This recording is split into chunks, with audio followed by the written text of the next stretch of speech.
Hey there, I want to ask for a little bit of help really, your input around your experiences and also to give a little bit of advice at the same time. So the theme really today is about where you get to the end of some kind of community-based eating disorders treatment program, and whether for whatever reason you've reached the end of their diagnostic criteria or you've reached a certain BMI, or perhaps they just feel that you're no longer as fully engaged as you need to be, or that they can no longer help you because of their resource.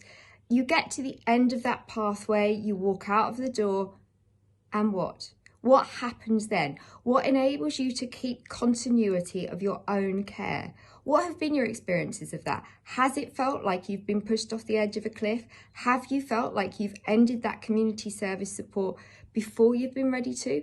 Have you even talked yourself out of that community support? Have you convinced yourself that you've been ready to leave before you have been?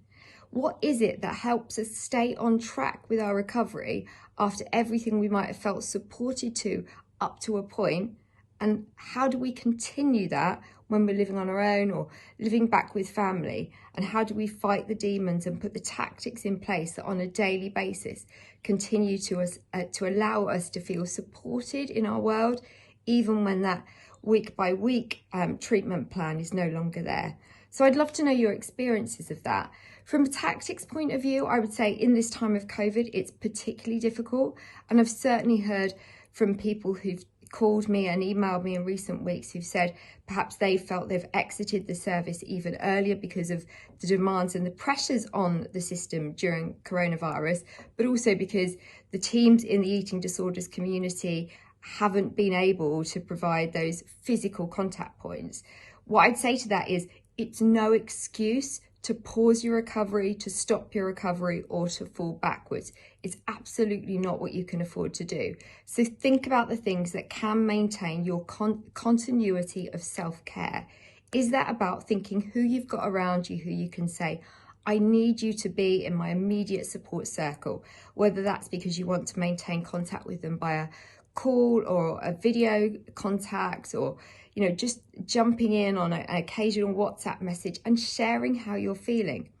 Is it about starting a journal if you haven't done that already? Is it about a daily ritual of putting your thoughts down? You'd be amazed how helpful that can be, just to articulate how you're feeling in terms of vulnerabilities or your fears, just to allow yourself to express it fully, even if you can't do that in person to someone. Find the sort of services, solutions, the tactics, the resources that will enable you to stay on track.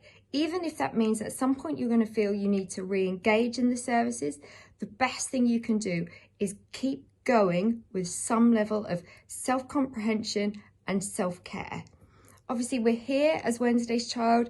If you're struggling with that, particularly as we know so many of you are through the COVID period, particularly if you feel you've either talked yourself into being exited from that program sooner than you were ready to, or because of lack of resource in your community, you've been asked to leave earlier than you were ready to. Do not be alone. Please pick up the phone. We have our new hotline. We're here to help, or just drop us an email and let us help you. Let us provide some level of support and empathy and understanding, because we understand how difficult that is.